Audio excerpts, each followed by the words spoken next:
One night, after committing a serious crime involving sexual violence, he was arrested. This time, there was no escape. In the silence of the prison cell, Echefuna faced something he had avoided for years. The little boy inside him who was never helped. He had survived kidnapping, but had never healed. And unhealed trauma had shaped his choices. The story of Echefuna, the boy who was never helped. This story discusses kidnapping, trauma, and crime. It is shared for awareness and education, not to glorify violence. Echefuna was only 7 years old when his world broke. One afternoon, on his way back from school, a stranger called his name. He never made it back home. For weeks, his parents searched. They cried, they prayed, they hoped.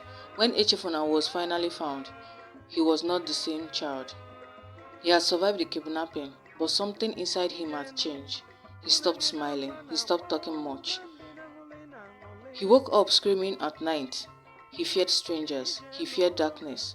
People said, he will be fine. He is strong. But no one understood trauma.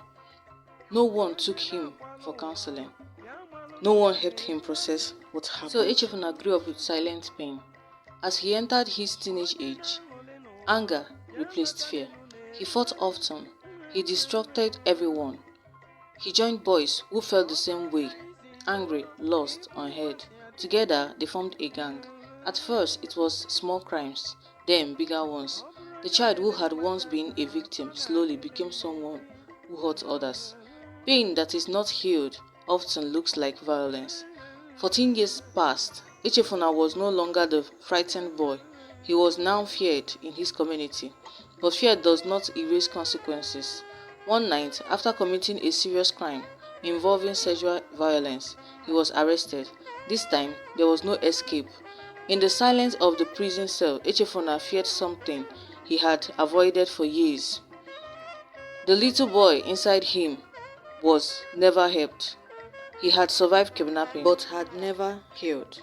And unhealed trauma had shaped his choices. Lessons of the story. This story is not to excuse crime. Wrong is wrong, and every action has consequences, but it teaches something important. Trauma in childhood must be treated.